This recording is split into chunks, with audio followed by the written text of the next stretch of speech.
નમસ્કાર વિદ્યાર્થી મિત્રો, ફરી પાછું આપનું સ્વાગત છે વિજ્ઞાનના લેક્ચરમાં. હવે લાસ્ટમાં આપણે વિજ્ઞાનના લેક્ચરની અંદર રાસાયણિક પ્રક્રિયાઓ અને સમીકરણો એ પાઠ આપણો ચાલુ હતો. હવે આ પાઠની અંદર શરૂઆત ક્યાંથી કરી હતી આપણે? તો કે આપણે પહેલી વખત ભણેલા હતા કે આપણા રોજિંદા જીવનમાં રાસાયણિક પ્રક્રિયાઓ ક્યાં ક્યાં જોવા મળે છે. ત્યારબાદ આપણે રાસાયણિક સમીકરણ એટલે શું એની વાત કરી હતી. રાસાયણિક સમીકરણ અસંતુલિત સ્થિતિમાં અને સંતુલિત સ્થિતિમાં એ બે વચ્ચેનો ડિફરન્સ શું છે, એ બંને વચ્ચેનો જે ભેદ હતો એ વિશે આપણે વાત કરીએ. ત્યાર પછી આપણે એ પણ વાત કરી કે રાસાયણિક સમીકરણો છે ને સંતુલિત કરવા શા માટે આવશ્યક છે. તો આ મહત્વના મુદ્દાઓ આપણે ક્લિયર કર્યા પછી હવે આપણે જે વાત કરવાની છે એ રાસાયણિક પ્રક્રિયાઓ. તો કે સામાન્યપણે રાસાયણિક પ્રક્રિયાઓના અલગ અલગ પ્રકાર છે. હવે પ્રકાર મુજબ આપણે રાસાયણિક પ્રક્રિયાને શરૂઆત કરતા પહેલા થોડાક મહત્વના મુદ્દા, ખાસ કરીને રાસાયણિક પ્રક્રિયા લખતી વખતે કઈ કઈ બાબતોનું ધ્યાન રાખવું, તમારી પાસે કેટલી માહિતી હોવી જોઈએ, આ બધી બાબતોની આપણે ચર્ચા થોડી કરી લઈએ. ધારો કોઈ એક્ઝામ્પલ આપું તમને, એક સમીકરણ આપણે લખીએ ને, કોઈ પણ એક સમીકરણ જે આપણે ગઈકાલે પણ કમ્પ્લીટ કરી રહ્યા સમીકરણોમાંથી કોઈ પણ એક લઈ શકાય ને. તો એક સમીકરણ એટલે કે barium sulphate BaSO4 plus HCl hydrochloric acid. હવે આની વચ્ચે જ્યારે પ્રક્રિયા કરાવવાની હોય ત્યારે વિદ્યાર્થીઓને સર્વપ્રથમ જે મુશ્કેલી પડે છે કે શરૂઆત ક્યાંથી કરવી, કેમ ખબર પડે કે કયું તત્વ છે કોની સાથે જોડાવાનું છે. તો મિત્રો મેં તમને પહેલા વાત કરેલી કે તત્વ છે એનું એક સ્વરૂપ જ્યારે બદલાય છે કે જ્યારે એ ઇલેક્ટ્રોનનું દાન કરે અથવા તો ઇલેક્ટ્રોન મેળવે ત્યારે કાં તો એ ધન આયન બને ને કાં તો ઋણ આયન. તો મહત્વનો મુદ્દો છે કે તત્વમાંથી શું બને? આયન.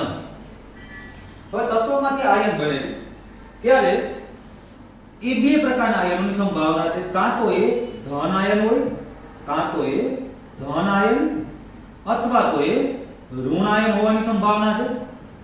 ઋણ આયન. હવે જ્યારે ધન આયન કે ઋણ આયન બને ત્યારે એની ઉપર એક ચાર્જ આવે છે. ચાર્જ કયા પ્રકારનો હોય? તો કે ચાર્જ છે એ કાં તો +1 પણ હોઈ શકે, +2 પણ હોઈ શકે, +3 પણ હોઈ શકે, +4 પણ હોઈ શકે, +5 પણ હોઈ શકે.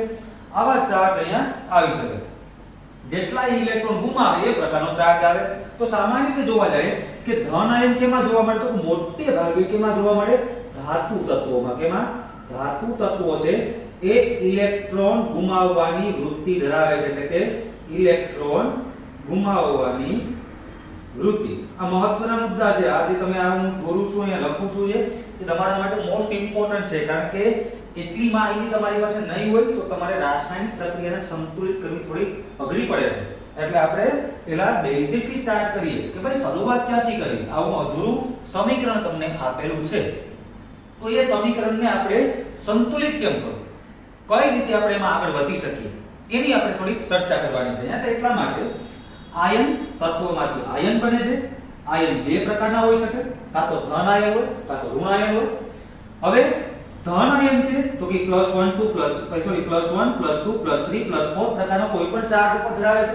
ધારો કે તમને એમ કહું મેગ્નેશિયમ, તો મેગ્નેશિયમ ધાતુ છે એના પર +2 નો ચાર્જ આવે છે. એલ્યુમિનિયમ છે એના પર +3 નો ચાર્જ આવે છે.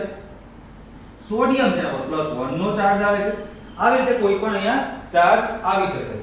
ત્યારબાદ આપણે ધાતુ તત્વો ઇલેક્ટ્રોન ગુમાવવાની ક્ષમતા ધરાવે છે કે ઇલેક્ટ્રોન ગુમાવવાની વૃત્તિ ધરાવે છે.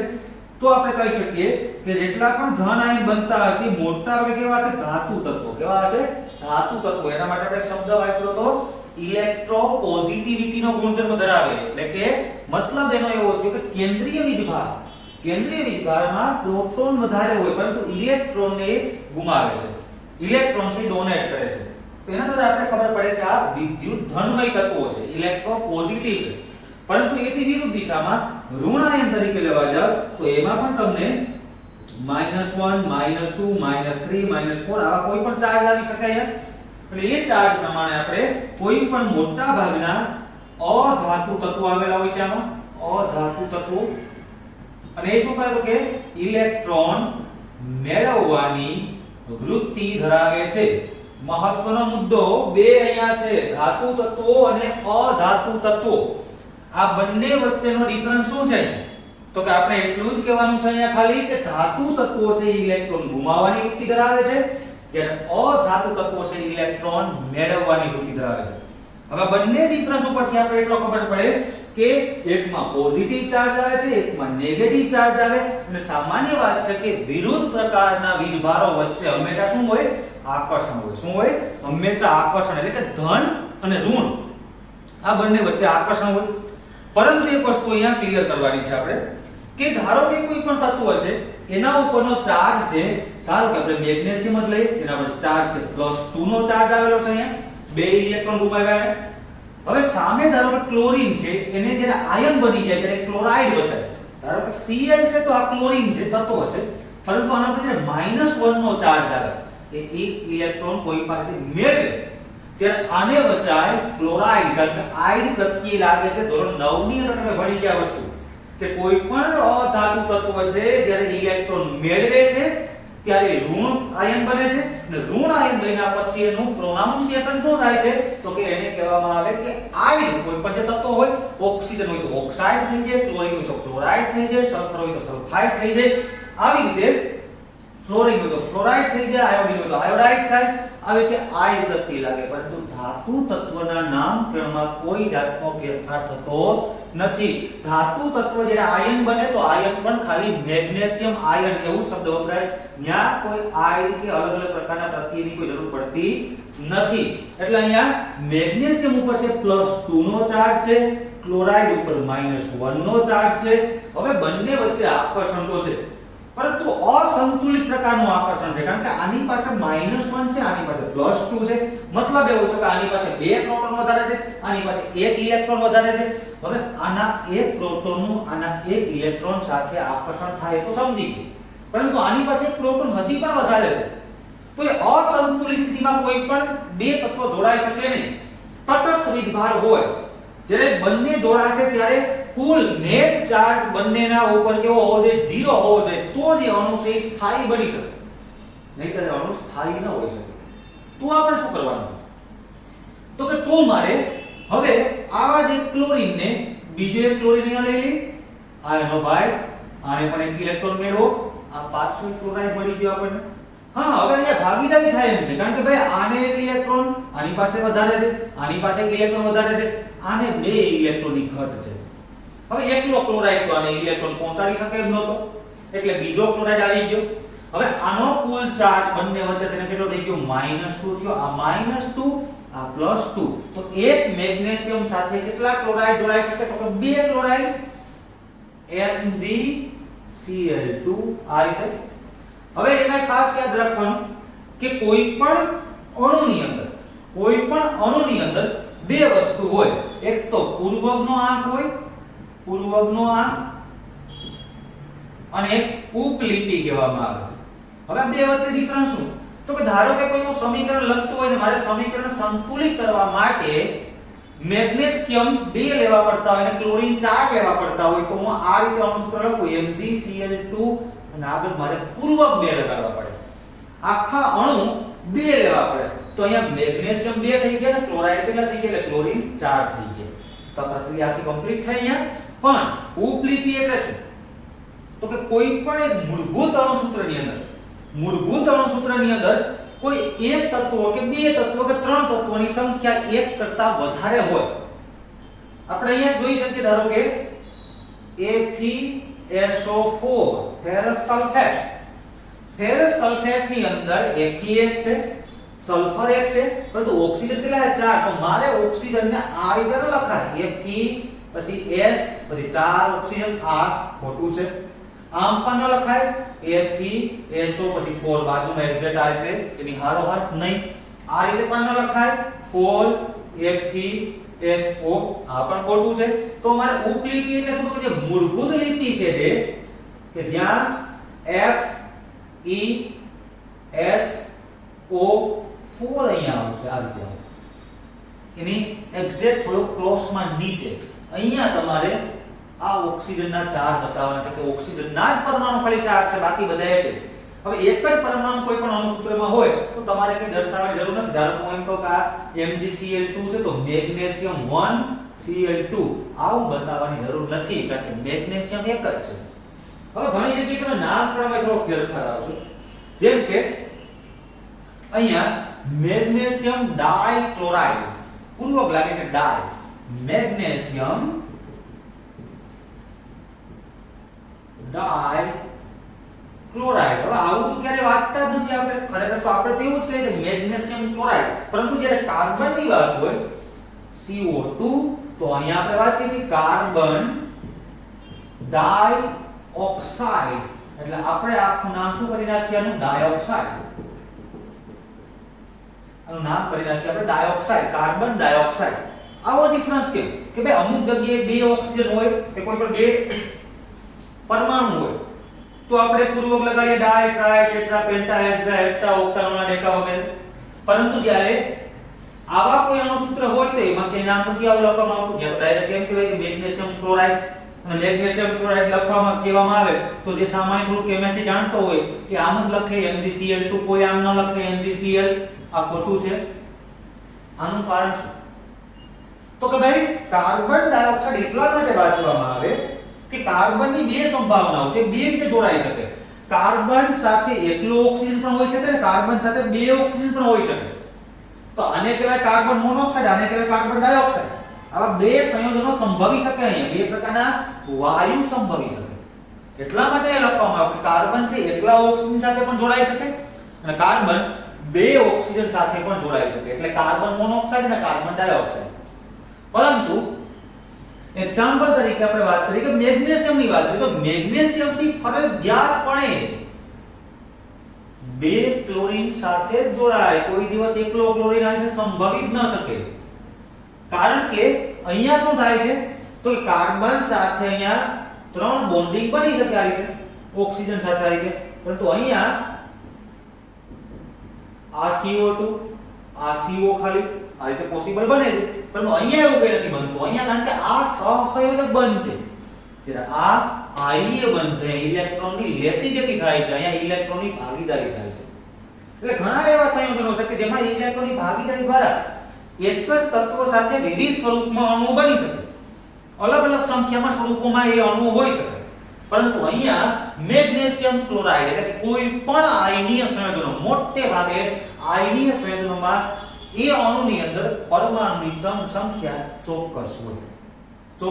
મોટે ભાગે ફેર પડતો નથી. મેગ્નેશિયમ ક્લોરાઇડ એવો શબ્દ વાપરે એટલે સમજી જ જવાનું કે MgCl2 જ હોય, MgCl ન હોય.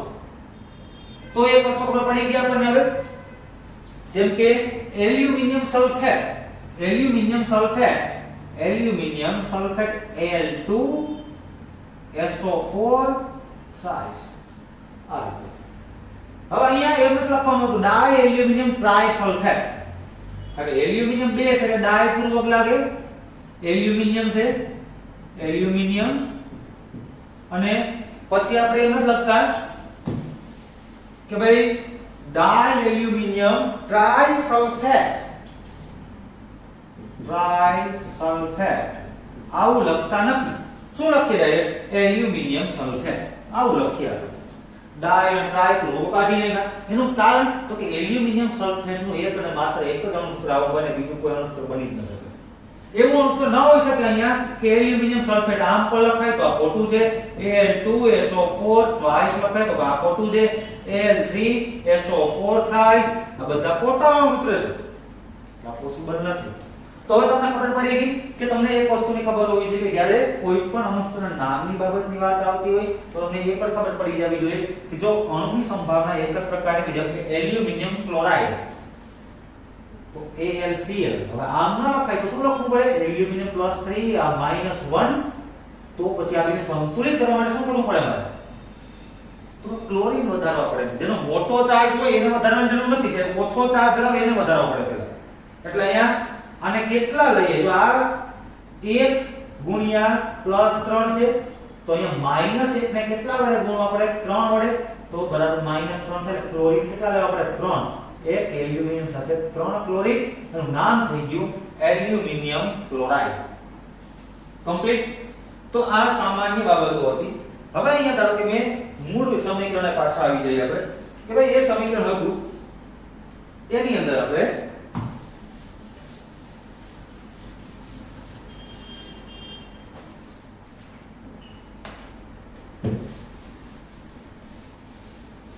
સમીકરણમાં આપણે સંતુલિત સમીકરણ કેવી રીતે લખવું? તો મેં તમને પહેલા પણ કીધું કે 9મા ધોરણની બુક ફરી પાછી ખોલવી તો ખોલજો. એની અંદર આયનો આપેલા છે, આયનો ઉપર એના ચાર્જ આપેલા છે ને, ચાર્જ તમારે આયન સાથે યાદ રાખવા પડશે, કારણ કે એનો ડગલે ને પગલે સમીકરણમાં ઉપયોગ થવાનો છે. ત્યાં તમે આની બીક તમને નહીં જાય કે સમીકરણો કેમ સંતુલિત કરવા. ઓકે, તો જોઈએ આપણે કેવી બાબત અહીંયા. તો કે ભાઈ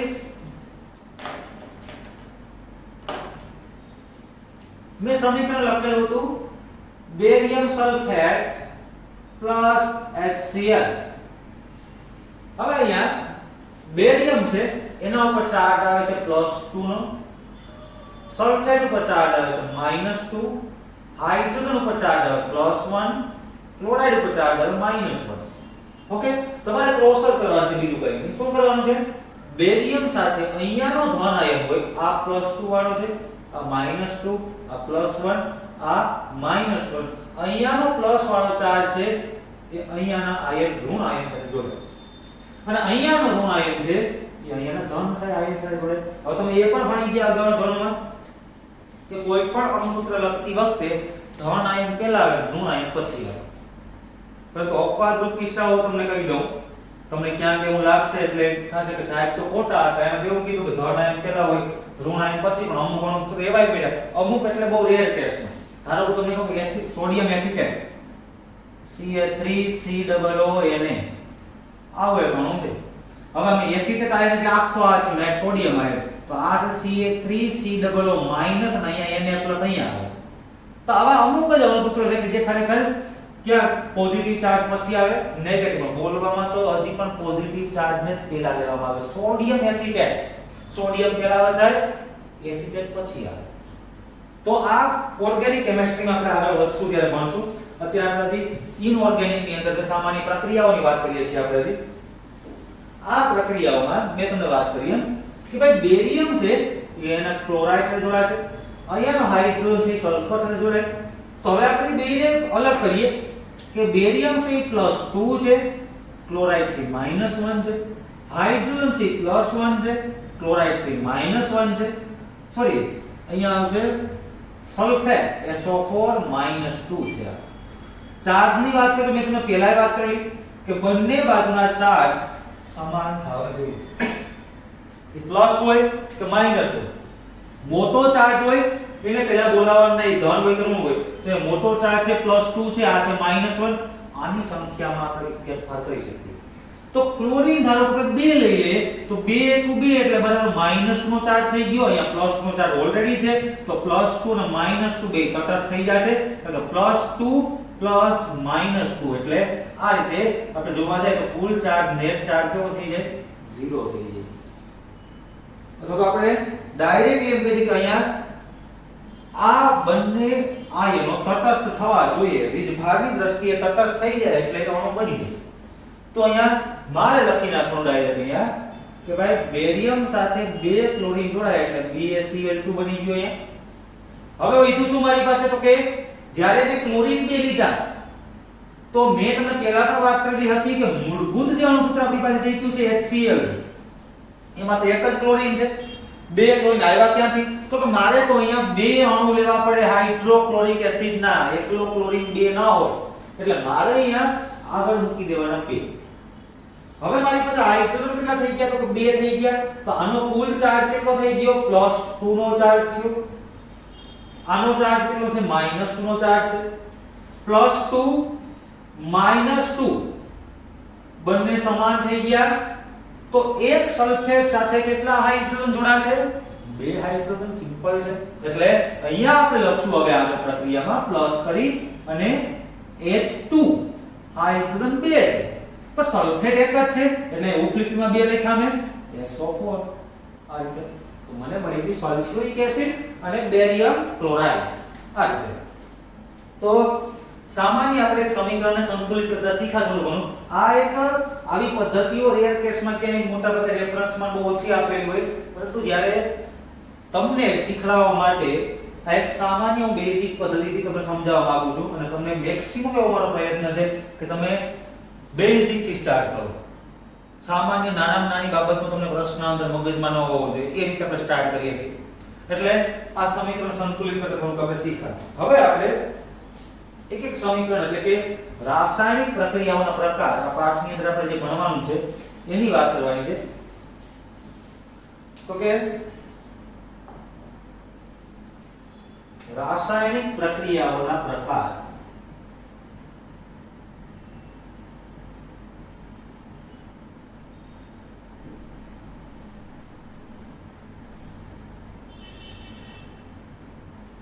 टाइप ऑफ केमिकल रिएक्शन. હવે એની અંદર પહેલું આપણે ભણવાનું છે કોમ્બિનેશન રિએક્શન, જેને કહેવામાં આવે સંયોગીકરણની પ્રક્રિયા.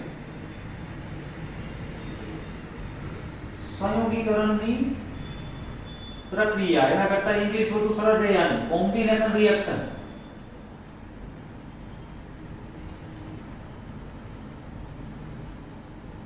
ઓકે, કોમ્બિનેશન એટલે કે ભેગું થવું. કોઈ પણ બે પદાર્થને આપણે ભેગા કરી દઈએ તેને કમ્બાઈન કર્યા કહેવાય.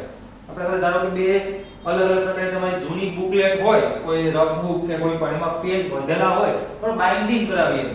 અને બાઇન્ડિંગ કરાવતી વખતે આપણે શું કરીએ કે બે બુકને કમ્બાઈન કરીને એક મોટી બુક બનાવી દીધી. આવું આપણે કહીએ. તો કમ્બાઈન એટલે કે તો એનો સિમ્પલ મીનિંગ એવો છે કે જ્યારે બે અથવા બે કરતા વધારે પ્રક્રિયકો સંયોજાઈને બે અથવા બે કરતા વધારે પ્રક્રિયકો સંયોજાઈને જો એક જ નિપજ આપતા હોય, એક જ નિપજ આપતા હોય તો આને કહેવાય સંયોગીકરણની પ્રક્રિયા. જેમ કે એક્ઝામ્પલ તરીકે A + B + C આપણી પાસે આવા ત્રણ પ્રક્રિયકો છે અને ત્રણેય પ્રક્રિયકોની પ્રક્રિયા કરવામાં આવે અને જો નિપજ તમને ફક્ત ને ફક્ત એક જ મળતી હોય D તો આને કહેવાય સંયોગીકરણની પ્રક્રિયા. આ ત્રણ પ્રક્રિયકો A + B + C ત્રણ પ્રક્રિયકો છે, નિપજ એક જ મળી મતલબ કે ત્રણે ત્રણ પ્રક્રિયકો કમ્બાઈન થઈ અને આપણે એક નિપજ આપી. તો અહીં આપણે જોઈએ કે ભાઈ સંયોગીકરણની પ્રક્રિયા એટલે પેલા વ્યાખ્યા આવશે. તો વ્યાખ્યા જોઈએ કે જે રાસાયણિક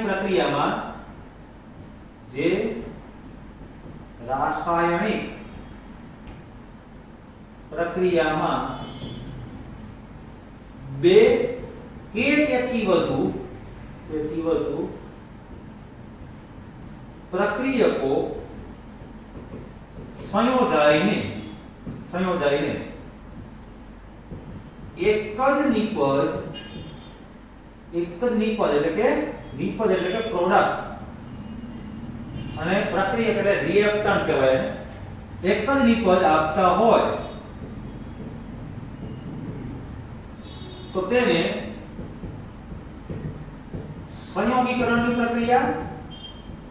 સંયોગીકરણની પ્રક્રિયા અથવા તો શું કહે કોમ્બિનેશન રિએક્શન કહે છે. તો આ એની વ્યાખ્યા કમ્પ્લીટ થઈ. હવે આપણે એનું એક્ઝામ્પલ જોવાનું છે. તો સામાન્ય રીતે કળી ચૂનો આવો શબ્દ આપણે ક્યાંક સાંભળેલો હોય. કળી ચૂનો છે, ચૂનાનું નીતર્યું પાણી છે, ફોડેલો ચૂનો છે, આવા શબ્દોથી આપણે વાકેફ છે.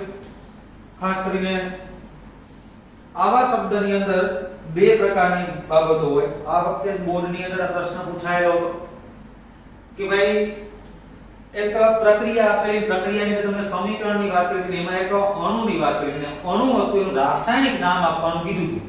હવે મોટા ભાગના છોકરા ભૂલ ક્યાં કરીને આવ્યા કે ખબર તો પડી ગઈ કે કેલ્શિયમ ઓક્સાઇડ ની થોડી અહીંયા સી એવો અણુ બને આવે. આ એટલી ખબર હતી, પણ એને એ ખબર નથી કે આના બે નામ છે. એક સામાન્ય નામ હોય કોઈ પણ પદાર્થનું, સામાન્ય નામ, અને એક હોય રાસાયણિક નામ. એક્ઝામમાં તમને કેવું પૂછેલું છે એના પર આધાર રહેશે. જો સામાન્ય નામ પૂછે તો તમારે કહેવાનું છે કળી ચૂનો, આને કહેવાય કળી ચૂનો. પરંતુ જો રાસાયણિક નામ પૂછે તો નામ થાય calcium oxide. Calcium oxide. Okay, તો અહીં આપણે એની જ વાત કરવાની છે કે કેલ્શિયમ ઓક્સાઇડની પ્રક્રિયા પાણી સાથે કરવામાં આવે એટલે કે કેલ્શિયમ ઓક્સાઇડ પ્લસ H2O. તો સામાન્ય વાત છે કે ભાઈ જ્યારે ચૂનો અને પાણી બંને ભેગા થાય એટલે અહીંયા કળી ચૂનો, ખાસ તો કળી ચૂનો અને પાણી ભેગા થાય એટલે ચૂનાનું નીતર્યું પાણી એટલે કે ફોડેલો ચૂનો કેલ્શિયમ હાઇડ્રોક્સાઇડ CaOH ટ્વાઇસ બને. આવું બને. શા માટે એવું બનેલું છે? તો કે અહીંયા બે આયનો છે જો. એક છે Ca+2 અને એક છે ઓક્સિજન -2. અહીંયાની વાત તો પાણીનું વિદ્યુત વિભાજન થાય તો ખરેખર બે આયનો ઉત્પન્ન થાય, એક H+ અને એક છે OH-. હવે આ જો તમે તો કે કેલ્શિયમ હાઇડ્રોક્સાઇડ ની અંદર કેલ્શિયમ +2 છે, OH-1 છે. આ બંને જોડાય, પરંતુ તકલીફ એ છે કે -1 નો ચાર્જ છે, અહીંયા +2 નો ચાર્જ છે. તો આપણે ધારો કે હવે ઓક્સિજન છે -2 છે, H છે +1 છે. અહીંયા મેં હાઇડ્રોજન કેટલા લીધા? બે લીધા. બે હાઇડ્રોજન મારા વપરાવા જોઈએ. ઓક્સિજન કેટલા છે મારી પાસે? તો કે અહીંયા એક છે, એક અહીંયા છે. હવે જો કે કેલ્શિયમ +2 અહીંયાનો હાઇડ્રોક્સાઇડ અને આ ઓક્સિજન આ બંને જ્યારે કમ્બાઈન થાય તો શું થાય કે આનો -2 નો ચાર્જ છે, આની પાસે +1 છે, એક ઇલેક્ટ્રોન તો લઈ લે, છતાં પણ ઓવરઓલ ચાર્જ આ બંને ભેગા થાય પછી પણ એક -1 તો વધે છે. કારણ કે આણે એક ઇલેક્ટ્રોન લીધો +1 ને પૂરો કરવા માટે, તટસ્થ થવા માટે, પરંતુ ઓક્સિજન પાસે તો બે ઇલેક્ટ્રોન વધારાના હતા, એમાં હજી એક તો હોય તો લખાય OH-1 એ ઓક્સિજનનો ચાર્જ છે ખરેખર. એટલે હવે બે OH- મારી પાસે થઈ ગયા, એક OH- અહીંયા છે, એક અહીંયા છે, અને એક કેલ્શિયમ છે. આનો ટોટલ ચાર્જ +2 છે, આનો -1 અને -1 કરીને કુલ ચાર્જ કેટલો થઈ ગયો?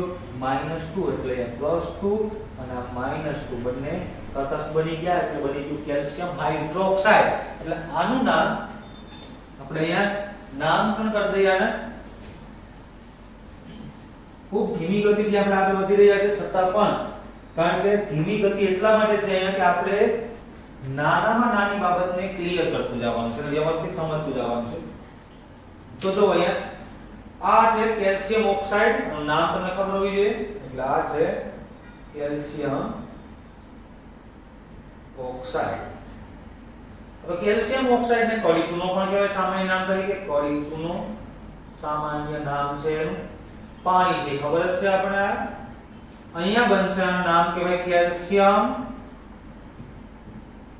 હાઇડ્રોક્સાઇડ. કેલ્શિયમ હાઇડ્રોક્સાઇડ અથવા કહેવાય આને ચૂનાનું નીતર્યું પાણી. એ સામાન્ય નામ થશે. ચૂનાનું નીતર્યું પાણી. અને બીજું એક નામ થશે આનું ફોડેલો ચૂનો.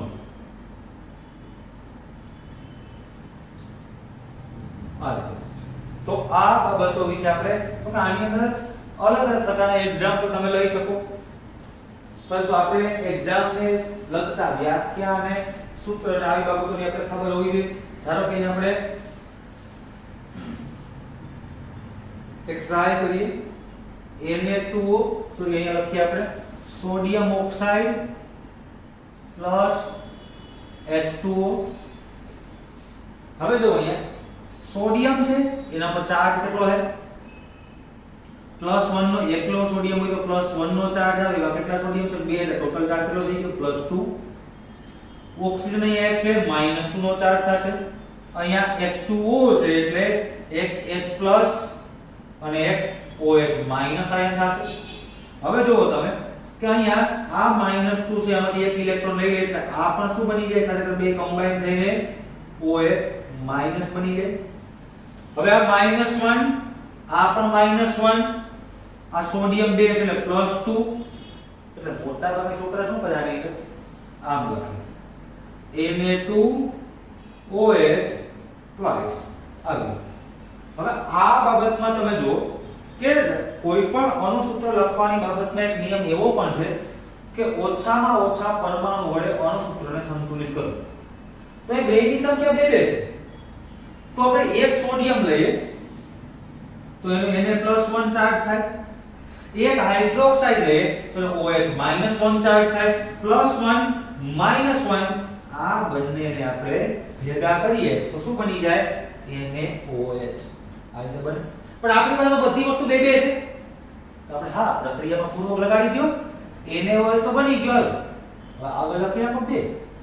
તો સોડિયમ પણ 2 થઈ ગયા, 2 સોડિયમ, ઓક્સિજન 2 છે, 2 ઓક્સિજન, હાઇડ્રોજન પણ 2 છે, 2 હાઇડ્રોજન. કમ્પ્લીટ આખું રિએક્શન. તો આવા ઉદાહરણ તમે તો આપણે સંયોગીકરણની પ્રક્રિયાનું એક્ઝામ્પલ થઈ ગયું અહીંયા. એવી રીતે ઘણા બધા એક્ઝામ્પલ તમે આગળ લઈ શકો આની અંદર. સંયોગીકરણની પ્રક્રિયામાં તમારે ઘણા બધા એક્ઝામ્પલ છે. તો જેમ કે એક મૂળભૂત અણુ સૂત્ર આપણે આ અણુ લઈ શકીએ H2 O2. હવે આપણે ખબર જ છે આમાં કે H2 નું O2 બંને વાયુ ભેગા થાય પાણી બને. એટલે આપણે આમાં કેવું જાતિ માથાકૂટ નથી કરતા, આપણે ડાયરેક્ટ લખીએ H2O. પરંતુ અહીંયા ઓક્સિજન કેટલા છે? 2 છે. અહીંયા ઓક્સિજન એક જ છે. તો ધારો કે અહીંયા આગળ 2, અહીંયા આપણે શું કરવું પડશે? હાઇડ્રોજન 2 લઈએ એટલે કુલ 4 હાઇડ્રોજન થઈ ગયા.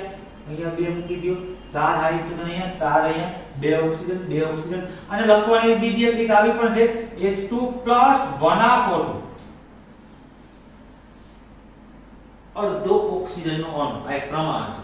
સ્વતંત્ર ઓક્સિજનનો પરમાણુ હોય નહીં ખરેખર, પણ એક પ્રમાણ છે કે જો 4 હાઇડ્રોજને 2 ઓક્સિજનના પરમાણુ જોતા હોય તો 2 હાઇડ્રોજને 1 ઓક્સિજનનો પરમાણુ જોઈએ. એટલે ઓક્સિજનનો અણુ અડધો જોઈએ એમ કહી શકાય. 4 હાઇડ્રોજને 1 ઓક્સિજનનો અણુ જોતો હોય તો 2 હાઇડ્રોજને અડધો ઓક્સિજનનો અણુ જોઈએ. એક પ્રમાણ દર્શાવે. તો અહીંયા આપણે ડાયરેક્ટ લખી શકાય કે આ થઈ ગયું H2O. કમ્પ્લીટ. તો અહીંયા આખી પ્રક્રિયાઓ આવી સંયોગીકરણની પ્રક્રિયાઓ લોટ્સ ઓફ તમને ગૂગલ માંથી પણ મળશે. અને હું પણ તમને એવા હશે તો આવા એક્ઝામ્પલ આપતો હોય, તમારે ઘરેથી વ્યવસ્થિત સોલ્વ કરવાના છે અને મને બતાવજો પછી. અને ક્યાંય પણ કઈ મુશ્કેલીઓ હોય તો તમે આપણે સાથે જ છે બધા વ્યવસ્થિત રીતે કોમ્બાઈન આપણે કામ કરશું વ્યવસ્થિત, અને બહુ સારી રીતે તૈયારી થશે. ભલે લોકડાઉન હોય અત્યારે છતાં પણ પરિસ્થિતિઓ ઘણા બધા પ્રકારની આવવાની છે આપણી સામે. હજી એક શરૂઆત છે, તમારી લાઈફનું સ્ટાર્ટિંગ છે અત્યારે, અને આવી હજી પણ આગળ આવી મુશ્કેલીઓ આવતી રહેશે. પરંતુ મુશ્કેલીઓમાં હારવાનું નથી, એ મુશ્કેલી સામે લડવાનું છે. ઘરે બહુ નસીબદાર છો તમે. ફરી પાછું તમને કહું, અગાઉના લેક્ચરમાં પણ મેં કીધેલું કે ભારતની અંદર દરરોજ 17 કરોડ લોકો છે એ ભૂખ્યા જમે છે.